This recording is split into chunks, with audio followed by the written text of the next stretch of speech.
Hello friends, welcome to கல்டா info Tamil. குற்றம் செஞ்சதுக்காக கைதிகளுக்கு மரண தண்டனை கொடுக்கப்பட்டு அவங்களுக்கு மரண தண்டனை நிறைவேற்ற சமயத்தில் இவங்கக்கிட்ட கடைசி ஆசை என்னன்னு கேட்பாங்க. அப்போது கைதிகள் சொன்னால் அவங்களுடைய கடைசி ஆசைகளை கேட்டு மற்றவங்க எல்லாருமே மிரண்டு போனாங்க. அப்படிப்பட்ட கடைசி ஆசைகளை தான் இந்த வீடியோவில் பார்க்க போகிறீங்க. இந்த வீடியோ ரொம்பவே இன்ட்ரெஸ்டிங்காக இருக்கும், அதனால் ஸ்கிப் பண்ணாமல் முழுசாக பாருங்கள். இன்றைக்கான வீடியோட கொஸ்டின் என்ன அப்படின்னா, கைதிகளுக்கு அவங்க செஞ்ச குற்றங்களுக்கு மரண தண்டனை கொடுக்கறது கரெக்டாக தப்பா அப்படின்னு மறக்காமல் கமெண்ட்டில் சொல்லுங்கள். வீடியோக்குள்ளே போகிறதுக்கு முன்னாடி இந்த வீடியோ லைக் பண்ணி என்னோட சேனலே சப்ஸ்கிரைப் பண்ணிங்க அப்படின்னா எனக்கு அடுத்தடுத்த வீடியோ பண்ணுறதுக்கான என்கரேஜ்மெண்ட்டாக இருக்கும். வாங்க வீடியோக்குள்ளே போகலாம். முதல்ல நீங்கள் பார்க்க போகிறது ஜானி ஃப்ராங்க் கேரட் அப்படிங்கிற இந்த கைதியை பற்றி தாங்க. இந்த கைதி December 24, 1963 பிறந்திருக்காரு. இவருடைய லைஃபே முற்றிலுமாக மிஸ்டீரியாக தான் இருந்திருக்கு. இவர் செஞ்ச குற்றம் என்ன அப்படின்னா, டெக்சாஸை சேர்ந்த 1981 வருஷத்தில் கத்தோலிக் நன்னான, அதாவது கத்தோலிக்கை சேர்ந்த சிஸ்டரான டேடியா பென்ஸ் அப்படிங்கிற ஒரு சிஸ்டரை ரேப் பண்ணி மர்டர் பண்ணியிருக்கிறாரு. அதுலேயும் இதில் ரொம்ப கோரமான விஷயம் என்ன அப்படின்னா, அந்த சமயத்தில் இவருக்கு 17 வயசு தான் ஆகியிருந்திருக்கு. அந்த சிஸ்டருடைய வயசு கிட்டத்தட்ட 76 வயசு இருக்குமாங்க. அதாவது பாட்டி வயசுல இருக்கிறவங்களை இவர் ரேப் பண்ணி மர்டர் பண்ணியிருக்கிறாரு. இவர் இந்த கிரைமை பண்ணது செயின்ட் பிரான்சிஸ் கான்வென்ட்ல தான் இந்த சிஸ்டரை ரேப் பண்ணியிருக்கிறாரு. இந்த இடம் எங்க இருக்குன்னா, இவருடைய வீடு இருக்கிற அதே ஸ்ட்ரீட்ல தான் இருக்குதான். இந்த குற்றத்தை செஞ்ச இவருடைய வீடு இந்த சர்ச்சுக்கு பக்கத்திலே இருந்ததுனால தான் இவர் தான் குற்றவாளி அப்படிங்கிறத கண்டுபிடிக்கிறதுக்கு போலீஸ்க்கு கொஞ்சம் ஈஸியாகவே இருந்திருக்கு. எதை வச்சு சொல்லியிருக்காங்க அப்படின்னா, இவர் கொலை செய்யறதுக்கு யூஸ் பண்ண கத்தி இருக்கும் இல்லையா, அதை இவருடைய வீட்டு பக்கத்திலேயே புதைச்சி வச்சிருக்காரு. அதை வச்சு தான் மோப்பனாய் மூலயமா கண்டுபிடிச்சி இவர் தான் குற்றவாளி, அதில் இருக்கக்கூடிய ஃபிங்கர் பிரிண்ட் எல்லாத்தையுமே வச்சு இவர் தான் குற்றவாளி அப்படின்னு கண்டுபிடிச்சிருக்காங்க. ஆனால் இவருக்கு இந்த தண்டனை நிறைவேற்றும் போது பயங்கரமான எதிர்ப்பு கிளம்பிச்சு. இவர் 17 வயசில் குற்றம் செஞ்சதுனால இவர் இன்னசென்ட் அப்படின்னும் இது சைல்ட்ஹுட் அபியூஸில் வரும் அப்படின்னு சொல்லியிருக்கிறாங்க. ஆனால் இவருக்கு குற்றம் செஞ்ச உடனே இந்த தண்டனை கொடுக்கப்படலைங்க. நிறைய அப்பீல் பண்ணியிருக்காங்க கோர்ட்டில், மேல்முறையீடுலாம் பண்ணி அதுக்கப்புறமாவும் இவர் தான் குற்றவாளி அப்படின்னு கன்ஃபார்மாக நிரூபித்ததுக்கு அப்புறமா தான் இவருடைய 28 வயசில் தான் இவருக்கு இந்த மாதிரி மரண தண்டனை கொடுத்துருக்காங்க. அதுவும் மரண தண்டனை அப்படின்னா லீத்தல் இன்ஜெக்ஷன், அதாவது சாகக்கூடிய இன்ஜெக்ஷனை போட்டுருவாங்க. இந்த சமயத்தில் இவர்கிட்ட உங்களுடைய கடைசி ஆசை என்ன, நீங்கள் எதுவும் சாப்பிட ஆசைப்படுறீங்களா அப்படின்னு கேட்டப்போ இவருடைய கடைசி ஆசையும் இவர் ஐஸ்கிரீம் சாப்பிடணும் அப்படிங்கிற ஒரு விருப்பத்தையும் தெரிவிச்சிருக்கிறாரு.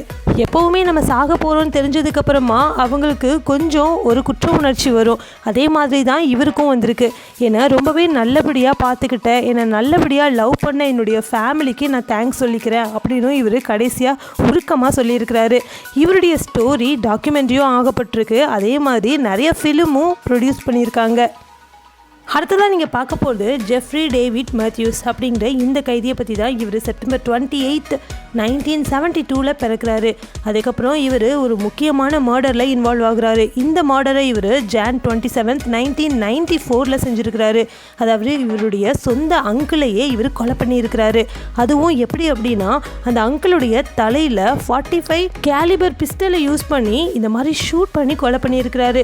இந்த அட்டாக்ல இவருடைய அங்கிளுடைய ஒய்ஃபையும் இவர் பயங்கரமாக காயப்படுத்தியிருக்கிறாரு. அதாவது பேச முடியாத அளவுக்கு அவருடைய தொண்டையை சிதைச்சிருக்காரு. அத்தையுடைய கழுத்தையும் சிதைச்சதுனால அவங்களால கடைசியில் மரண வாக்குமூலமும் கொடுக்க முடியல.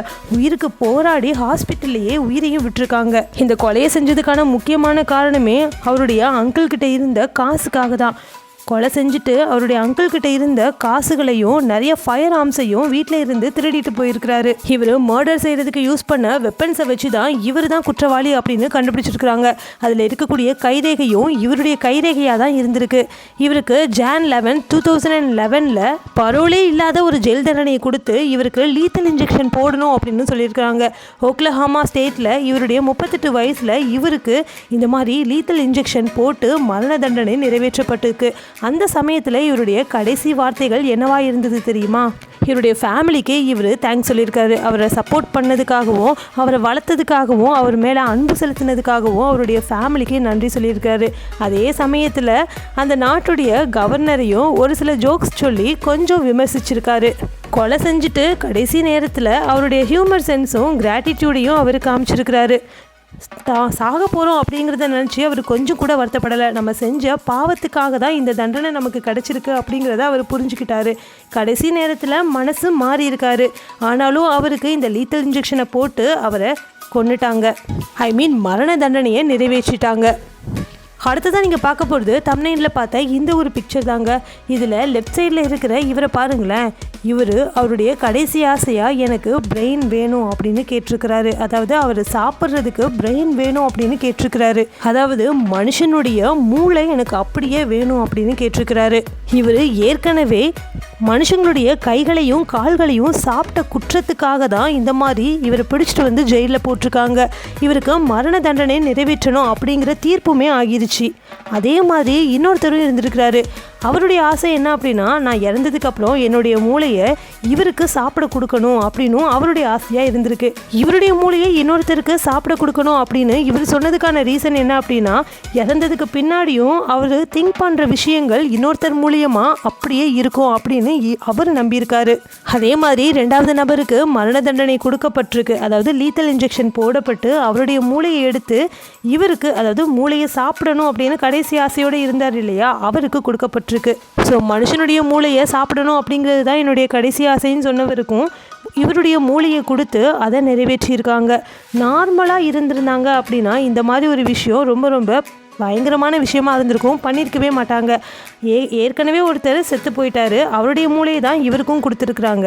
அண்ட் மூளையை சாப்பிட்டவரும் சாக தான் போகிறாரு அப்படிங்கிறதுக்காக தான் இந்த ஆசையை 2 பேருக்குமே நிறைவேற்றியிருக்காங்க. எனிவேஸ் இந்த உலகத்திலேயே ஒரு வித்தியாசமான கேஸ் அப்படின்னா இந்த கேஸாக தான் இருக்கும்னு நான் நினைக்கிறேன். மரண தண்டனை கைதிகளுடைய கடைசி ஆசையாக கேட்டவங்களுக்கும் இது ரொம்ப ரொம்ப வித்தியாசமான, ரொம்பவும் பயங்கரமான ஆசையாக கூட இருந்திருக்கும்னு நான் நினைக்கிறேன். அதே மாதிரி இந்த லேடியை பாருங்களேன், பார்க்குறதுக்கு எவ்வளோ சாதுவாக தெரியுறாங்க. இவங்களுமே கிட்டத்தட்ட ஏகப்பட்ட கொலைகளை பண்ணிட்டு தான் இந்த மாதிரி ஜெயிலுக்குள்ளே வந்திருக்காங்க.